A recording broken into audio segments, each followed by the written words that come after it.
there are multiple directions that we can take this discussion because it's so relevant to so much of what we experience both on an individual and a societal level. But I think to be timely and respectful of some of the questions that people have posed in their responses, maybe we can relate what we were just discussing to two areas in particular. So one is the degree to which we should take our religious or mythological formulations that are the product of thousands of years of evolution, both biological and cultural, seriously and or literally. Sure, you would ask that question. Right, and that ties back to the question, I think, of the white lie that we were discussing earlier. The white lie or the black truth, in the sense of if something is pragmatically true, but literally appears to be untrue. How does one reconcile that if it's serving the ultimate good? Okay. So let's start with the first one. Okay, so that question pushes me. And just from my own memory, and the second point that I want to get to is the risk of ideological possession in today's political climate, and what your own research and what we discussed brings to bear on how to avoid what seems to be an increasingly problematic issue at this particular point in Western history. Okay, so the first one is with regards to the relationship between the metaphorical and the literal, let's say. Yes, we've had questions, for instance, to concretize it, we've had questions from Orthodox Christians that view you, for instance, as a defender of Christianity because of what they've read online, and then they listen to what you say and they're like, well, okay, so he's on my side, so to speak, but does he really believe in the divinity of Christ? Does he believe in the transformation of bread into flesh and these sorts of things?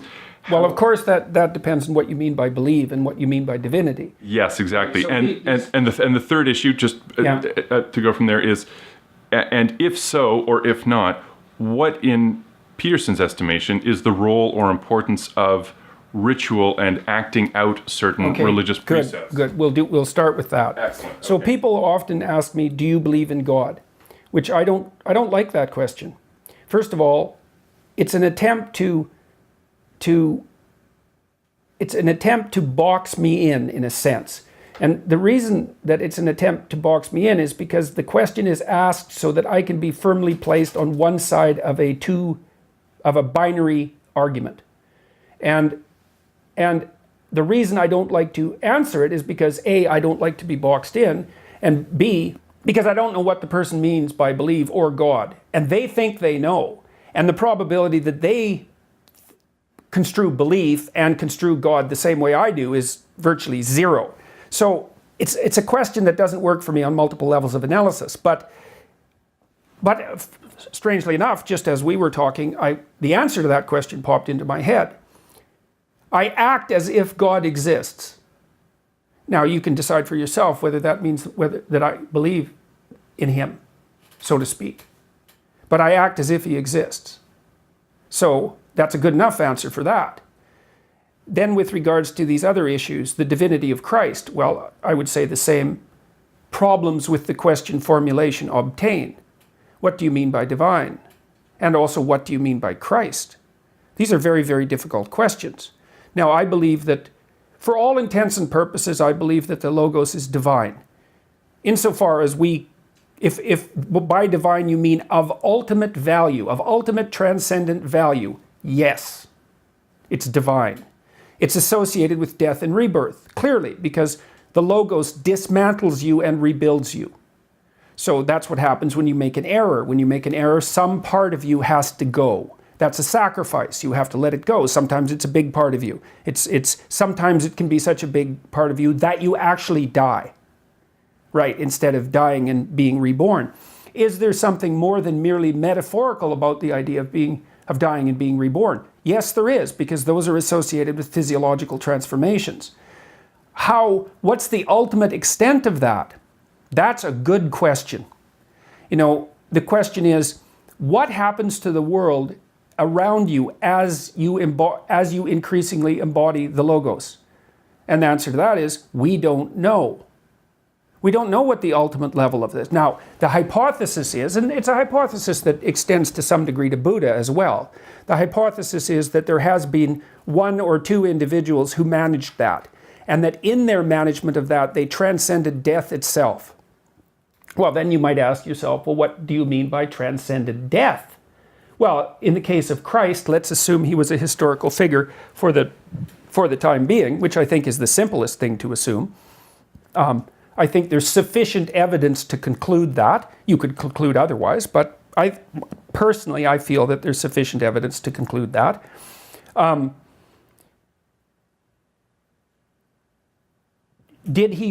Is his resurrection real? Well, his spirit lives on. That's certainly the case. In what sense do you mean spirit? Just to qualify that. Well, let's imagine that a spirit is a pattern of being. And we know that patterns can exist, patterns can be transmitted across multiple substrates, right? Vinyl, electronic impulses, air, vibrations in your ear, neurological patterns, dance. It's all the translation of what you might describe as a spirit, right? It's that pattern. It's independent of its material substrate. Well, Christ's spirit lives on. It's had a massive effect across time. Well, is that an answer to the question? Did his body resurrect? I don't know. I don't know. The accounts aren't clear, for one thing. What the accounts mean isn't clear. I don't know what happens to a person if they bring themselves completely into alignment. I've had intimations of what that might mean. We don't understand the world very well. We don't understand how the world could be mastered if it was mastered completely. We don't know how an individual might be able to manage that. We don't know what transformations that might make possible.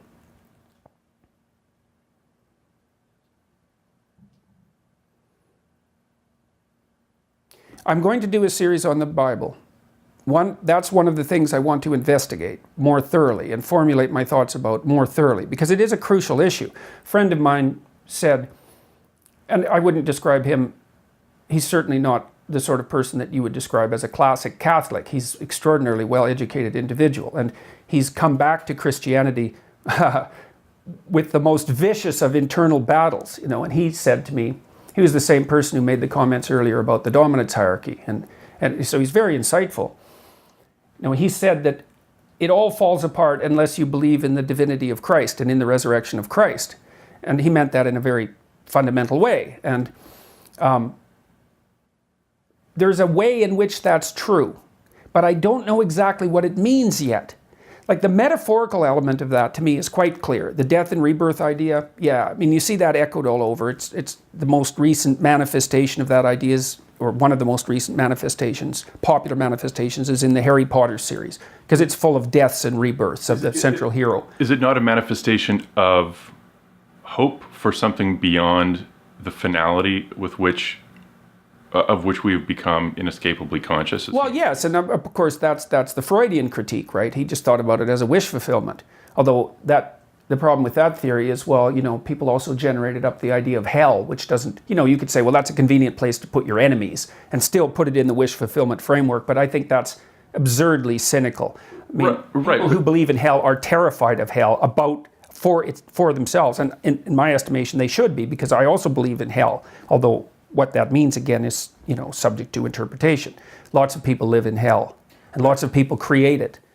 But beyond the sort of the basic Freudian, snide interpretation, is it not a belief in the identification with something that transcends your limited existence? Yes, definitely. But it's funny too, because in the more Christian formulations, there's an insistence on the resurrection of the body, which I find extremely interesting. Even the, say, more sophisticated deist types are kind of willing to go along with the idea that there might be something eternal, transcendent about consciousness or about the spirit or the soul, something like that. But they're certainly not willing to go beyond that. But there's this very peculiar emphasis in Christianity on the resurrection of the body, which is a glorification of the body, which is quite interesting. It's not something you want to dismiss so rapidly, because it is a glorification of the body and an indication of the necessity of the body, of that limitation. Could that not be an instance of what we were describing earlier in terms of a specific instantiation of a general principle? Yeah, right. And it's the instantiation itself that makes it real. The body is the most real thing that we experience on an individual. Right. Well, and it's real in part because it's limited. Right? It has limitations. So the focus on the mythological representation of the body as resurrected is saying this is more real. This is just as real as you can imagine. Yes. Well, it's an elevation of the material, interestingly enough, right? Not a denial of the material, an elevation of the material. It's a very interesting idea. And as I said, I want to explore that more because I'm not fully comfortable with my ability to bridge the gap between the metaphorical and the real. Although I think that the way that I described it is as close as I can come right now. Magical things happen as the Logos manifests itself. Now that's self-evidently true. When people... And when you say magical, you mean magical for all intents and purposes in terms of our perception as relatively naive human consciousness, or magical in rabbits out of hats? Well, certainly the former. And God only knows about the latter. So, that takes us afield into strange areas. Like Jung's observations of synchronous events, for example. Yes. We don't understand the world. Like, I do think the world is more like a musical masterpiece than it is like anything else. And things are oddly connected. Now, I know that sounds new agey and it sounds metaphysical, and I'm saying bluntly, this is speculative, right? I'm feeling out beyond the limits of my knowledge. But there are things I'm not willing to dismiss the mysterious, because I've experienced the mysterious in a variety of different ways, and it's very mysterious, very.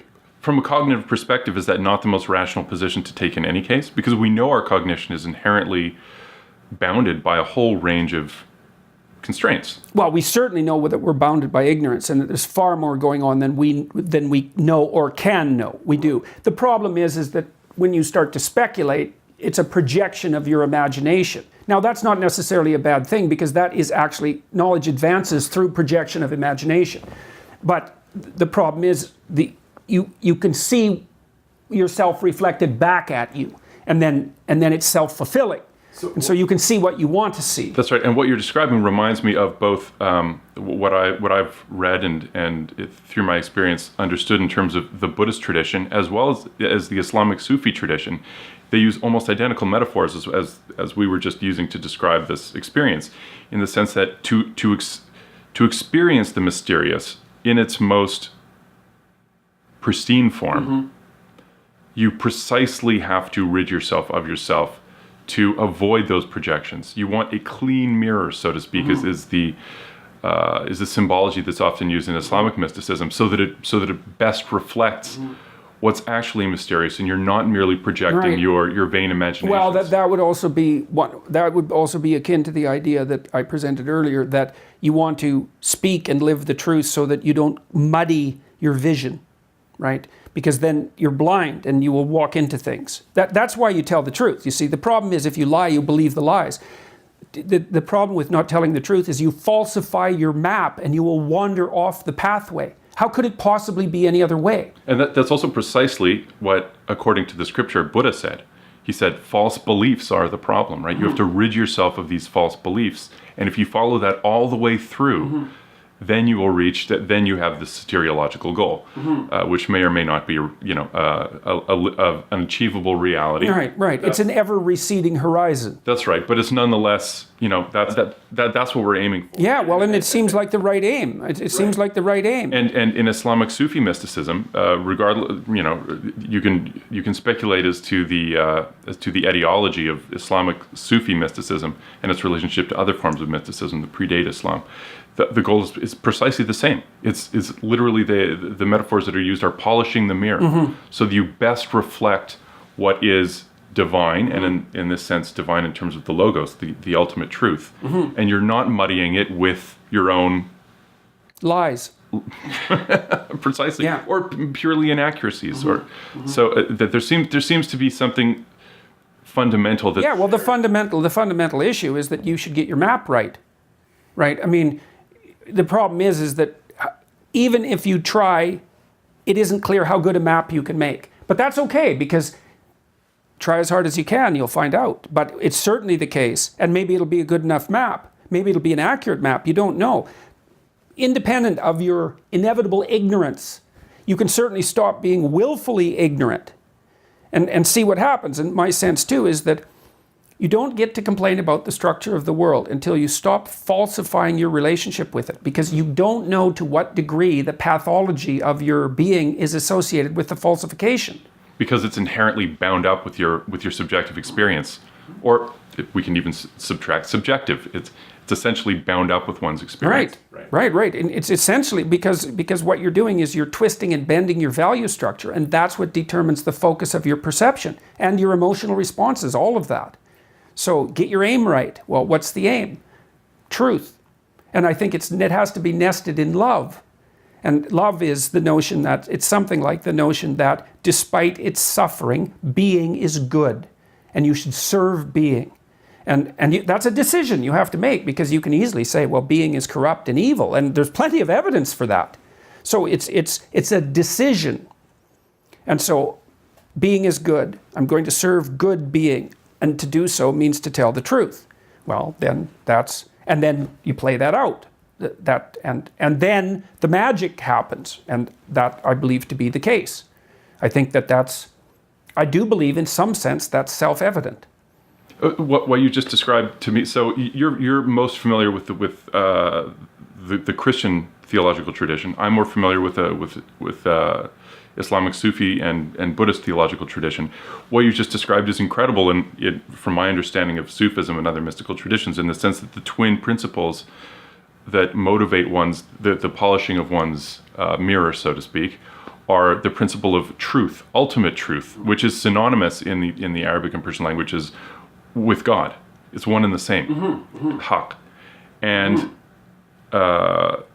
love. Love it, and not love in the sense of I love my puppy, but love in an all-consuming sense, one that motivates your entire being. Right. Well, and the way that I interpret that, and I try to do this in my therapeutic practice, I try to do this all the time, is I want the best for what wants the best in you. It's like that part, I'm that part's friend. And when my clients come in, it's like, and this is different than the unconditional positive regard that the Rogerians talked about, which I think was an oversimplification. It's like, I don't have unconditional positive regard. I am not on the side of you that's aiming at your defeat. I'm not at all on that side. I'm on the side of you that's struggling towards the light, right? And I'm on the side of that part of me. At least I'm trying to be on the side of that. And that's the definition of love, I believe, because what it means is I truly want I truly want the best for what wants the best in you. Yeah.